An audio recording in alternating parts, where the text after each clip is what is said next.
கதை சும்மா வேற லெவல்ல இருக்கு. கோடீஸ்வரி சும்மா தெறிக்க விட்டுருக்காங்க. இன்னைக்கு 2வது எபிசோடும் ரொம்பவே சூப்பரா இருக்கும். முக்கியமா என்னோட பசங்களோட இன்ட்ரோடக்ஷன் இருக்கு. அதை பார்த்துட்டு எப்படி இருந்துன்னு கமெண்ட்ல சொல்லுங்க ஃப்ரெண்ட்ஸ். மறக்காம எல்லாரும் கண்டிப்பா லைக் பண்ணிருங்க. நீங்க லைக் பண்ணாதான் இந்த வீடியோ எல்லாருக்கும் போகும் ஃப்ரெண்ட்ஸ். அப்பதான் இந்த வீடியோ ரீச் ஆகும். மறக்காம ஒரு லைக் போட்டு பாருங்க ஃப்ரெண்ட்ஸ். சப்ஸ்கிரைப் பண்ணாம பாக்குறவங்களா சப்ஸ்கிரைப் பண்ணிக்கோங்க. வாங்க நம்ம கோடீஸ்வரியை பார்க்கலாம்.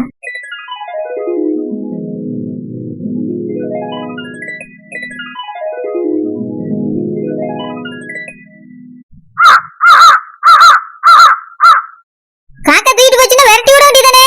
என் மூஞ்சில தண்ணி ஊத்த எழுப்பி விடுவியா? இப்பதான் காய வச்சுட்டு வந்து பட்டேன். நிம்மதியா என்னால ஒரு கனவு கூட காண முடியல. கோடீஸ்வரி அவர கனவு தானே மைனி? மைனி சமந்தி நீட்டு தீரி.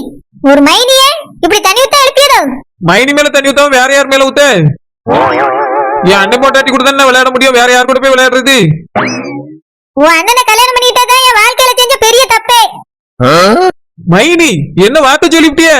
இத்தனை வருஷம் கழிச்சு இப்படி ஒரு வார்த்தை சொல்லாமா? இத்தனை வருஷம் உழைச்சியா கோடீஸ்வரி ஆக முடியல. என்னத்த கல்யாணம் பண்ணி என்ன பண்றது? அதுக்காக இந்த வயசான காலத்துல இன்னொரு கல்யாணமா பண்ண முடியும்? என்னது வயசான காலமா? மரியாதை இங்க இருந்து பேர் கண்ணு முன்னாடி வராத. வருவேனே, இப்படி வருவேன், இப்படி வருவேன், இப்படியும் வருவேன், எப்படி வேணாலும் வருவேன். சரி உங்கட எனக்கு பெரிய தலைவலியா தான் இருக்கு. சரி மைனி என்ன குழம்பு வச்சிய? ஓஹோ அதுக்குதான் கிளாஸ் எடுத்துட்டு வந்து குழம்பு வாங்கிருக்கு. கோரிட்டு போயிருப்பேன். சரி இருந்தாலும் வச்ச குழம்பு காணான்னு தேடுவீல்ல, அதான் எழுப்பி வாங்கலாமே. நீ தண்ணி கோரி மூஞ்சில ஊத்துனேன். பேதிதான் எடுக்கும் உனக்கு. இல்ல மைனி நேத்தே சரியாயிட்டு பாத்துருங்க. ஏன்னா நேத்து உங்க வீட்டுல குழம்பு வாங்கல பத்தியில ஒரே பேதி எடுக்க ஆரம்பிச்சுது. இன்னைக்கு குழம்பு தந்தியெல்லாம் அதை சாப்பிட்டேன்னா சரியாயிரும். சரி மரியாதையா ஓடி போயிரு. என் மூஞ்சில முழிக்காத. சரி மைனி அப்ப குழம்பு கோட்டு ஓடிறி. சோ கடவுளை இவ்வளவு எந்த காலத்துல திருத்திக்கிற முடியாது. நானே இப்பதான் கோடீஸ்வரி ஆன மாதிரி ஒரு கனவு கண்டேன். அதை நினைச்சு சந்தோஷப்பட கூட முடியல. தண்ணி ஊத்தி எழுப்பிட்டா. வாடகம் காய்தான் காக்கா தூக்கிட்டு போதா. ஐயோ வடகத்தை விட்டு கோடீஸ்வரி ஆயிடலாம் நினைச்சனே. வடகம் காக்கா தூக்காத.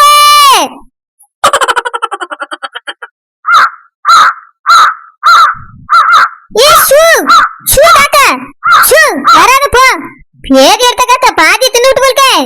ஏனி வா உன்னை பிரியாணி செஞ்சு பிடி. நானே வடக வியாபாரம் பண்ணி கோடீஸ்வரி ஆயிடலாம் நினைச்சுக்கிட்டு இருந்தேன். இது என்னடானா என் கோடீஸ்வரி ஆசையை கொத்தி தின்ட்டு போகுது. இங்கே காயற வரைக்கும் உட்காந்து காக்கா வட்ட வேண்டியதான். உள்ள போனா மிச்சத்தையும் தின்னுவிடா. சரோஜா வாங்க ரோசப்பக்கா, நல்லா இருக்கீங்களா? ஊருக்கு போய் ஒரு வாராச்சா? என்னைக்கு வந்தியே? இன்னைக்குதான் வந்து சரோஜா. எங்க அம்மைக்கு உடம்பு சரியில்ல, அதான் பாக்கக்கு போனேன். அப்படியே கை இப்ப நல்லா இருக்காம்ல? பரவாயில்ல சரோஜா, 10 நாளா இருந்து கொஞ்சம் பார்த்து விட்டு வந்தேன். சரிக்கா உட்காருங்கக்கா. என்ன சரோஜா வடகெல்லாம் நிறைய காய வச்ச மாதிரி இருக்கு. ஏக்கா வடக வியாபாரம் பண்ணதுக்குதாக்கா வச்சிருக்கேன். அப்படியே எனக்கு கொஞ்சம் தந்துரு சரோஜா. உங்களுக்கு இல்லாமையா? பணம் தந்தா யாருக்கு வேணாலும் தருவேன். சரி சரோஜா, எவ்வளவுன்னு சொல்லி நான் வாங்கும்போது தாரேன். சரிக்கா. நாளைக்கு தர முடியாது, நாளைக்கு நான் கொஞ்சம் பிசி பாத்துக்கிடுங்க. அப்படியே சரோஜா வெளியே எங்கேயும் போறியோ? தோசை பக்கம் எங்கேயும் கோடீஸ்வரி சரோஜான்னு சொல்லுங்கக்கா. ஆமா சரோஜா, நீனா அடிக்கடி சொல்லுவா, நான் மறந்துறியும் பாத்துக்க. என்ன சொல்லியும் பேசாம உன்னை கோடீஸ்வரி நீ கூப்பிட்டுட்டுமா? வேண்டக்கா, கோடீஸ்வரி சரோஜான்னு சொல்லுங்க. கோடீஸ்வரி அவரது என்னோட ஆசை. சரோஜா எங்க அம்மா எனக்கு வச்ச பேரு. அதனால கோடீஸ்வரியை மட்டும் கூப்பிட்டுட்டு எங்க அம்மா வச்ச பேரை மறந்துடக்கூடாது பத்தியலா? சரி சரோஜா. அம்மா நாளைக்கு எங்க போறா? எங்கேயும் போலக்கா, வீட்டுலதான் இருப்பேன். அப்புறம் என்ன பிசி? ஏக்கா அதான் என் மகன் வெளியூர்ல படிக்கான்ல, அவனுக்கு இன்னையோட படிப்பு முடியுதுக்கா. கிளம்பி வாரம் பாத்துக்கிடுங்க. நாளைக்கு வந்துருவான். அப்படியே உங்க மூத்த மகனுக்கு படிப்பு முடிஞ்சிட்டு? ஆமாக்கா, என்ன எனக்கு ஒரு கஷ்டமும் கிடையாது. என் மகன் படிச்சிருக்க படிப்புக்கு என்னைய கோடீஸ்வரி ஆக்கிடுவான். அப்படியா? நிறைய படிச்சிருக்கானோ? ஆமாக்கா, காலேஜ்ல போய் 4 வருஷம் படிச்சிருக்கான். எவ்வளவு பெரிய படிப்பு! அவன் படிச்சிருக்க படிப்புக்கு பெரிய உத்தியோகம் கிடைக்கக்கா. மாச சம்பளம் எப்படி 1 கோடியாவது வாங்கிடுவான். அப்படியா? ஆமாக்கா. சரோஜா என் பிள்ளைய அடுத்த வருஷம் காலேஜ்ல சேர்க்கணும் பாத்துக்க. உன் மகன் என்ன படிச்சிருக்கானோ அந்த படிப்புல என் பிள்ளையும் சேர்த்து விட்டுற சொல்லு சரோஜா. ஏக்கா என் மகன் படிக்கும் போது எந்த வேலையும் எக்ஸ்ட்ரா செய்ய மாட்டாக்கா. வேலைக்கு போன மட்டும் செய்ய முடியுமா? 1 கோடி ரூபாய் சம்பளம் வாங்குவான். அதுக்கு எவ்வளவு வேலை பார்க்க வேண்டியிருக்கும். அதனால அவன்கிட்ட எந்த காலேஜ்னு கேட்டு சொல்லி நீங்களே போய் சேர்த்துருங்க. சரி சரோஜா. என் மகன் நாளைக்கு வாரான். வந்ததுக்கு பிறகு பாருங்க, மாசம் மாசம் 1 கோடி ரூபாய் வந்துரும். நானும் சீக்கிரமா கோடீஸ்வரி ஆயிடுவேன்.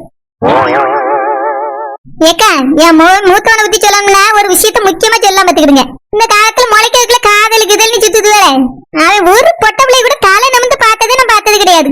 அப்படி ஒரு அருமையான பிள்ளை வளர்த்து வச்சிருக்கேன். ஒழுக்கமான புள்ள அவன்தான்.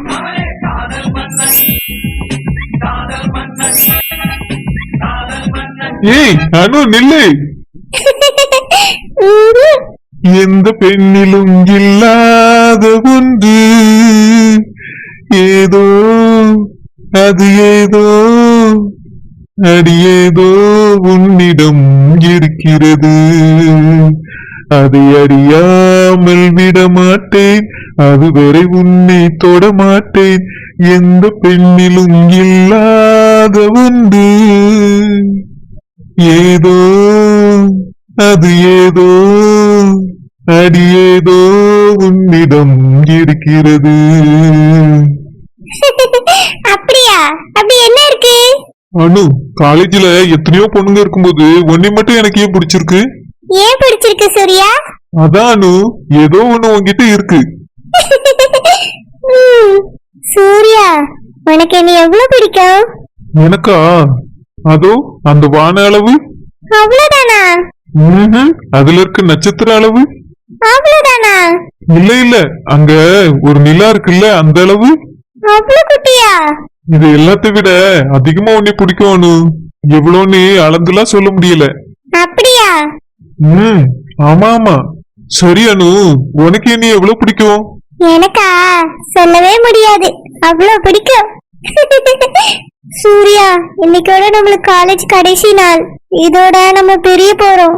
நீ உன் வீட்டுக்கும் நான் என் வீட்டுக்கும் போறேன். பிரிய போறோம்னு சொல்லாத அனு, நம்ம சீக்கிரமே சேர போறோம்னு சொல்ல. சேர்வோமா? ஆமா, கண்டிப்பா சேருவோம். எப்படி? உனக்கு எனக்கும் கல்யாணம் நடக்கும்ல, அப்போ 2 பேரும் ஒன்னா சேர்ந்துதான் இருப்போம். ஓ சூர்யா, இனி உன்னை பார்க்கவே முடியாது. ஏன் அப்படி சொல்ற அனு? கண்டிப்பா நம்ம 2 பேரும் தினமும் சந்திக்க முடியும். எப்படி? அதெல்லாம் அப்படிதான். எனக்கு கஷ்டமா இருக்கு சூர்யா. எனக்கு சந்தோஷமா இருக்கு அனு. அப்படின்னா என்னை விட்டு பிரிஞ்சு போறது உனக்கு சந்தோஷமா?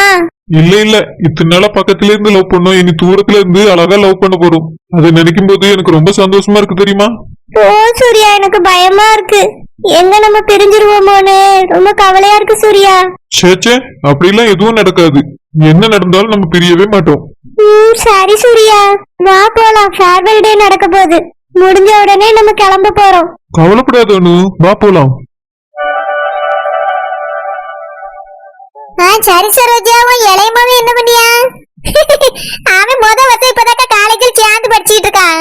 படிப்புன்னா போதக்கா உயிரே விட்டுருவான். படிப்பு படிப்பு படிப்புன்னு அதுலயே தான் இருக்கான. பான் பண்ணும்போது சொல்லுவான் பாத்துருங்க. ஏமா ஒரு நிமிஷம் கூட வேஸ்ட் பண்ண கூடாதுமா, படிப்பு பேரும்னு சொல்லுவான். அப்படியே அந்த அளவுக்கு படிப்பானா? ஆமாக்கா, அவ்வளவு படிப்பு படிப்பான். இப்ப கூட அவன் படிச்சுட்டு தாக்கா இருப்பான். ஓய் பொண்ணே, ஒன்னதான் இங்க வா. ஹலோ மிஸ்டர், விசில் அடிச்சா கூப்பிடுவீங்க? எப்படி விசில் அடிச்சு கூப்பிடுறதுக்கு நான் என்ன ஆட்டோவா? உன் பேர் தெரியாது, அதனாலதான் விசில் வச்சு கூப்பிட்டேன். ஆமா, நீ ஃபர்ஸ்ட் இயரா இல்ல செகண்ட் இயரா?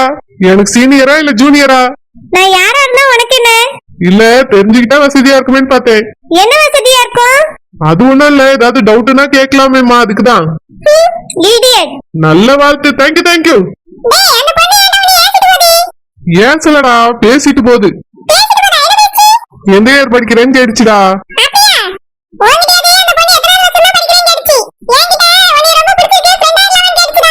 அப்படியா? நீ என்ன சொன்ன? ஓஹோ, அப்படியா?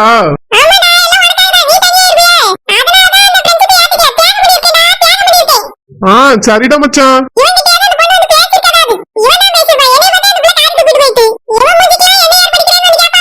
என்னைய பார்த்தே அந்த பொண்ணு இடியட்டுன்னு சொல்லிட்டு போகுது.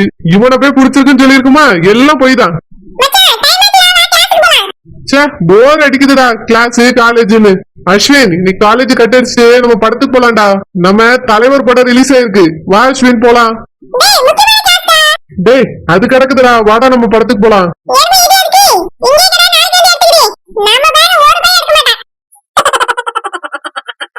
சரோஜா, உன் பிள்ளைகள் இப்படி இருக்கு. ஆனா என் பிள்ளைகள்ட்ட படிங்க பிள்ளைகளான்னு கத்திட்டே கிடக்க வேண்டியிருக்கு. அப்படி சொன்னாலும் புக் எடுத்து ஒழுங்கா படிக்க மாட்டேங்குதுவ. அதுதான் கஷ்டமா இருக்கு. 1 கோடி ரூபாய் சம்பளம் வாங்கிய அளவுக்கு படிச்சிருமா என்னன்னு தெரியல. ஏக்கா, எல்லாரும் ஒரே மாதிரி ஆவிர முடியுமா? ஒரு பிள்ளைகள் நல்லா படிக்கும், ஒரு பிள்ளைகள் கொஞ்சம் குறைச்சுதான் படிக்கும். என் பிள்ளைகளுக்கு நான் சின்னதுல இருந்து சொல்லி சொல்லி வளர்த்திருக்கேன்ல. அம்மா கோடீஸ்வரி, அவனை நீங்க அதுக்கு தகுந்த மாதிரி நல்லா படிக்கணும் படிக்கணும்னு சொல்லுவேன்க்கா. அத காதுல கேட்டு கேட்டு என் பிள்ளைகள் நல்லா படிச்சுட்டு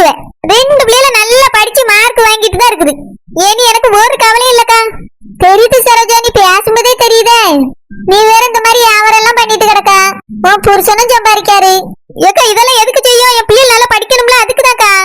என் புருஷன் சம்பாத்தியத்தை வச்சு கோடீஸ்வரி ஆக முடியாது, எனக்கு அது தெரிஞ்சு போச்சு. என் சம்பாத்தியத்தை வச்சு ஆவிலன்னு தான் நினைச்சேன், அதுக்குதாக்கா உழைச்சேன். ஆனா சாப்பிட்டதுக்கும் பீஸ் கட்டதுக்குமே சரியா போயிருது. அதனாலதான் என் மௌனவளை நல்லா படிக்க வச்சு நம்ம கோடீஸ்வரி ஆவிரோன்னு அவனுக்கு பீஸ் கட்டிக்கிட்டே இருக்கேன். சரி சரோஜா, நீ செஞ்சதெல்லாம் சரிதான். சீக்கிரமா கோடீஸ்வரி ஆயிட்டீனா என்னையும் மறந்துடாத சரோஜா. சீச்சி, நான் யாரையும் மறக்க மாட்டேக்கா. சரி சரோஜா, நான் வாரேன். இப்படி வந்த உடனே பார்த்த உடனே இவ்வளவு நேரம் உட்கார்ந்து கதை விட்டுட்டேன். வீட்டுக்கு போனா வீட்டுல என்ன பண்ணிட்டு கிடக்குது போல தெரியல. சரிக்கா, போங்க போய் பாருங்க. ரோச பக்காவே நான் சொன்னது கேட்டு சாக்க ஆயிட்டாவ. மத்தவி எல்லாம் இதை கேட்டா என்ன நினைப்பாவளோ. எம்மாடி சொல்லு சொல்லு. காரி வச்சிட்டியம்மா? ஆமா வச்சாச்சி. அப்படியே அங்க சட்டில ஒட்ட குழம்பு இல்லையா? நம்ம கேட்க வந்தேன்.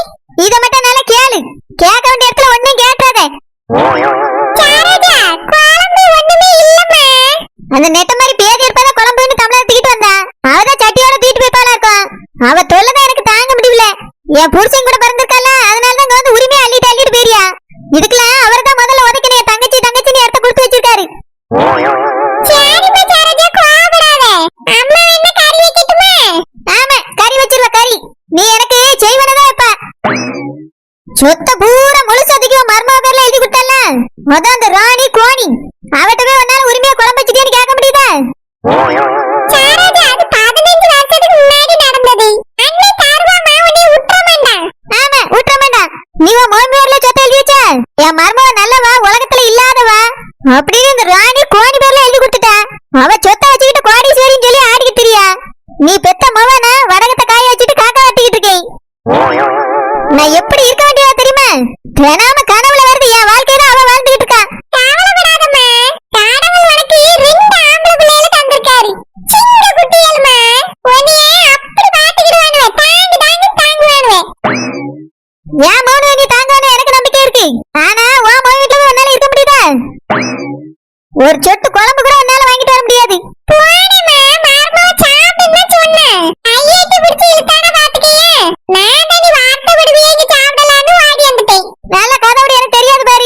நீ அந்த வீட்டு வாசல்ல கால் வைக்க முடியாது, செக்யூரிட்டி வச்சு வெளியே தள்ளி இருப்ப. எனக்கு அதெல்லாம் தெரியாது நினைச்சிட்டு இருக்கியா? அந்த ராணி எப்படிப்பட்ட ஆளு யாருன்னு எனக்கு தான் தெரியும். அண்ணனுக்கு அவளை கெட்டாண்டான்னு சொன்னேன், போய் விழுந்துட்டா. சொத்தை எழுதி அவ பேர்ல கொடுக்காதே போய் கொடுத்துட்டா. இப்போ நீ நானும் தான் நடுத்தூர்ல நிக்க.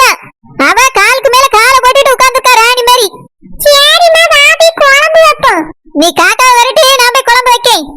மர்மா என்ன பாடுபடுத்தினாலும் அவளுக்கு வக்காலத்து வாங்கிட்டு மட்டும் வந்துருவா. ராணி கோணி, அவளை நினைச்சாலே எனக்கு பத்திக்கிட்டு வருது. ஏன் மார்மாவ நல்ல பாடிச்ச பிள்ளை, சொத்தை எழுதி கொடுத்தா நல்லா பாத்துக்கிடுவாளேன்னு எழுதி கொடுத்தேன். இவளுக்கு ஒரு கையெழுத்து கூட உருப்படியா பாட வராது. என் மாவனும் விளையாட்டுத்தனமா இருப்பா, அதனால இதுவளை நம்பி என்னால சொத்தை எழுதி கொடுக்க முடியல.